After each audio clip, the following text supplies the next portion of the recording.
अस्सलाम वालेकुम जी। आज के इस वीलॉग के साथ मैं हूं हसैन लियाकत। आज एक बहुत बड़ी खबर के हवाले से हम आपको आगाह करेंगे, जहां पे शाहीन शाह अफरीदी ने हाथ किया है इस मुल्क के साथ, और एक बार फिर शाहीन शाह अफरीदी और आकिब जावेद ने मिलके हमारे साथ वो किया है जो कि हम एक्सपेक्ट नहीं कर रहे थे। और इस अवाम को, पाकिस्तान के क्रिकेट को, पाकिस्तान के क्रिकेट फैंस को चूना लगाने की कोशिश की जा रही है। क्योंकि खबर तो मेरे पास पहले से थी, आपको भी ये शायद पता होगा, लेकिन मैंने कहा कि थोड़ा सा साउथ अफ्रीका वाला दौरा हो जाए, उसके बाद आपको आगाह करेंगे। देखें, पाकिस्तान क्रिकेट में ना एक बड़ा अजीब व गरीब सा खेल हो रहा है कि पसंद नापसंद पे आज भी फैसले किए जा रहे हैं। अगर एक प्लेयर किसी को पसंद है तो उसके लिए सारी चीज़ें जायज़ हो जाती हैं, और अगर एक प्लेयर किसी को पसंद नहीं है तो उसके लिए सब चीज़ें नाजायज़ हो जाती हैं। हलाल हराम का कॉन्सेप्ट, जिस तरह वो गैरी क्रिस्टन साहब और आकिब जावेद का केस था, उसी तरह का ये भी केस है। आप देखिए, एक तरफ अगर शाहीन शाह अफरीदी की फॉर्म की बात की जाए तो शाहीन शाह अफरीदी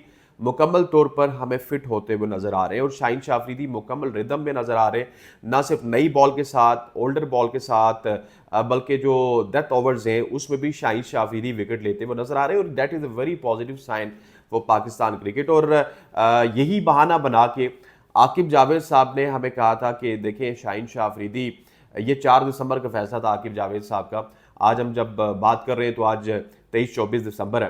उन्होंने कहा कि शाहीन शाह अफरीदी को हम सेव कर रहे हैं, शाहीन शाह अफरीदी की फॉर्म वापस आ रही है, तो हम ये चाहते हैं कि वो शॉर्टर फॉर्मेट खेलें, क्योंकि हमारी प्रायोरिटीज़ हैं वो चैंपियंस ट्रॉफी 2025 तक खेलेंगे, और उसके बाद हम उनको जो है वो रेड बॉल क्रिकेट में भी आजमाएंगे। हमने कहा ठीक है, 4 दिसंबर की बात है, वो ठीक है, टेस्ट क्रिकेट नहीं खेल रहे, कोई मसला नहीं है, शाहीन शाह अफरीदी हमारा एसेट है। उसके बाद उनकी फॉर्म भी बहाल हुई, वो विकेट्स लेना भी स्टार्ट हुए, उनका पेस भी आना स्टार्ट हुआ। लेकिन फट करके जो हमारा क्रिकेटर है ना, उसको पैसों की लत लगती है, और वो हमें चोना लगा देता है, वो हमें फ्रॉड के ज़रिए चोना लगाने की कोशिश करता है। और कुछ ऐसा ही चोना हमें शाहीन शाह अफरीदी की जानिब से भी लगाया गया और आकिब जावेद की जानिब से भी लगाया गया। आप देखिए कि एक तरफ मुल्क पाकिस्तान की क्रिकेट है, एक तरफ पाकिस्तान क्रिकेट टीम है जो इस वक्त साउथ अफ्रीका में मौजूद है, और जो साउथ अफ्रीका के साथ मुश्किल कंडीशंस में 2 टेस्ट मैचेस खेलेगी। और टेस्ट क्रिकेट में आपके जितने भी सुपरस्टार्स हैं वो 1 मिनट नहीं रहना चाहते। उसकी वजह यह है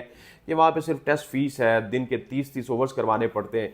उससे बेहतर ये है कि वो आगे पीछे जाते हैं, किसी न किसी लीग के साथ कॉन्ट्रैक्ट करते हैं, और वहाँ पे 4 ओवर्स करवाते हैं, और लाखों रुपए बल्कि करोड़ों रुपए अपनी जेब में हड़प करते हैं। कुछ ऐसा ही किया आकिब जावेद ने और शाहीन शाह अफरीदी ने। जो आकिब जावेद बहुत हमदर्द बने हुए पाकिस्तान क्रिकेट टीम के, वो अनफॉर्चुनेटली पाकिस्तान क्रिकेट टीम को इस वक्त लाहौर कलंदर की तरह ही चला रहे हैं। मैं बड़े वसूख से कह रहा हूँ, क्योंकि ये आकिब जावेद, जिस तरह मैंने पहले आपको बताया कि हमें बताया गया 4 दिसंबर को कि शाहीन शाह अफरीदी, क्योंकि हमारी प्रायोरिटीज़ हैं कि चैंपियंस ट्रॉफी 2025 को में हमें ये फुल स्ट्रेंथ बॉलर चाहिए, फुली इनकी स्ट्रेंथ बहाल होनी चाहिए, इनका पेस बहाल होना चाहिए, इनके ऊपर वर्क हो रहा है।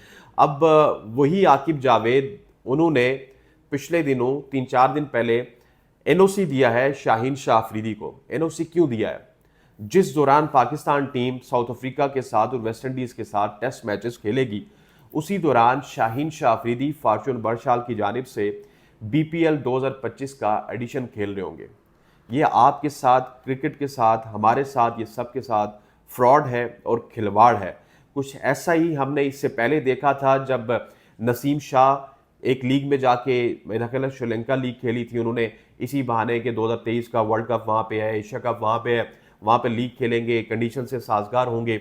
इसी तरह की इंजरी उनको भी हुई थी।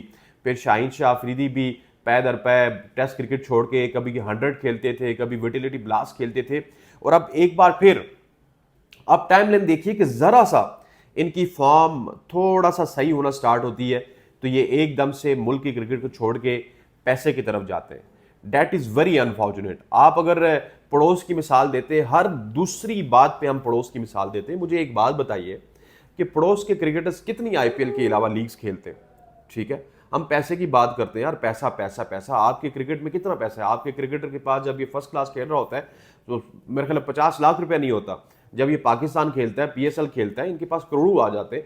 लेकिन नहीं, हमें उनके अरबों रुपए जो है वो जिस तरह आईपीएल में मिलते हैं इसी तरह से हमने भी कमाने। लेकिन हमने क्या करना है? हमने टके मारी करनी है। कभी एसपीएल खेलना है, कभी बीपीएल खेलना है, कभी बिग बैश खेलना है, कभी हमने सीपीएल खेलना है, कभी हमने कनाडा कि एक थर्ड क्लास लीग खेलनी है, मतलब ये हमारा स्टैंडर्ड रह चुका है कि हमारे जो क्रिकेटर्स हैं वो थर्ड क्लास तरीन लीग्स खेलते हैं। That is very unfortunate. और अब ये देखिएगा कि बांग्लादेश प्रीमियर लीग में शाहीन शाह अफरीदी जाएंगे और होगा क्या। फ्रॉड ये है, फ्रॉड तो हो गया ना, एक तो फ्रॉड ये हो गया कि वो हमें धोखा देंगे। एक तरफ वो हमारे साथ टेस्ट क्रिकेट नहीं खेल रहे, दूसरी तरफ से वो बांग्लादेश में जाके T20 क्रिकेट खेलेंगे। होगा ये कि वहां पे वापस वो मारेंगे जोर, और एक मैच नहीं होता, 5-5, 6-6, 7-7, 8-8 मैचेस होते हैं फाइनल तक, या इससे भी ज्यादा होते हैं जिस तरह PSL के अगर डबल हेडर होंगे। और एक बार फिर आपके शाहीन शाह अफरीदी चैंपियंस ट्रॉफी 2025 से पहले दुनिया की बेशतर टीमों के खिलाफ एक्सपोज होंगे। आप जितनी ज्यादा लीग क्रिकेट खेलते हैं, एक तो आप एक्सपोज होते हैं, आपकी बॉडी थकावट का शिकार होती है और आप अपने रिदम में नहीं रहते। अगर तो ये आकिब जावेद साहब का मंजन हम मान लेते और वो साउथ अफ्रीका के बाद आके रेस्ट करते, अपने घर में रहते, ट्रेनिंग करते थोड़ी बहुत ही, तो हम मान लेते, लेकिन वो तो सीधा जाएंगे करोड़ों रुपए कमाने BPL में। तो ये फ्रॉड पाकिस्तान के लोगों के साथ, पाकिस्तान के क्रिकेट फैंस के साथ, पाकिस्तान की क्रिकेट कम्युनिटी के साथ किया जा रहा है। अगर यही NOC आपसे नसीम शाह मांगता या आपसे कोई और हसनैन मांगता तो आपने वावेला मचा देना था। लेकिन क्योंकि शाहीन शाह अफरीदी एक बड़े घर के प्लेयर हैं, बड़े घर से उनका ताल्लुक है, उन बड़े घर वालों ने भी आकिब जावेद के साथ क्रिकेट खेली है, फिर एक बड़ी फ्रेंचाइज है, उस बड़ी फ्रेंचाइज का सबसे ज़्यादा स्टेक है इस वक्त पाकिस्तान क्रिकेट बोर्ड में, वो फ्रेंचाइज है लाहौर कलंदर की। आकिब जावेद साहब चाहे उसके डायरेक्टर ऑपरेशनल या पता नहीं कौन से डायरेक्टर थे इंफ्रास्ट्रक्चर के, वो नहीं रहे, लेकिन अभी आप देखिए पूरी की पूरी लाहौर कलंदर खेल रही है। 3 डक सीधे सीधे अब्दुल्ला शफीक की जानिब से T20 क्रिकेट में लगाए गए, वो अभी भी आपकी टीम में मौजूद है। 3 डक उनके ODI क्रिकेट में, वो अभी भी आपकी क्रिकेट टीम में मौजूद है। जांदाद खान लाहौर कलंदर का हिस्सा है, वो भी इन्हीं की वजह से उनका डेब्यू हुआ। फिर उसके बाद आप देखिए तो हारिस रऊफ है, शाहीन शाह अफरीदी है। शाहीन शाह अफरीदी को तो वो एक दिन कामरान गुलाम से ऊपर भेज दिया था, क्योंकि उन्होंने लाहौर कलंदर में भी शाहीन शाह अफरीदी को इसी तरह से पेम्पर करके ऑलराउंडर बनाने की कोशिश की थी। सो खुदा रहा, लाहौर कलंदर से बाहर निकल के सोचिए, लाहौर कलंदर से बाहर भी एक दुनिया है, और लाहौर कलंदर से बाहर जो दुनिया है उसका नाम पाकिस्तान है।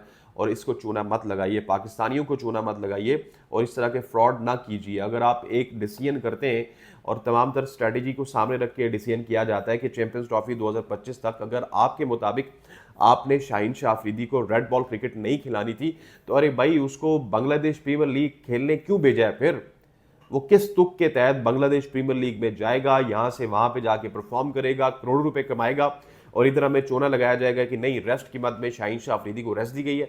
एक तरफ उसका मुल्क खेल रहा होगा और दूसरी तरफ शाहीन शाह अफरीदी बांग्लादेश प्रीमियर लीग खेल रहा होगा।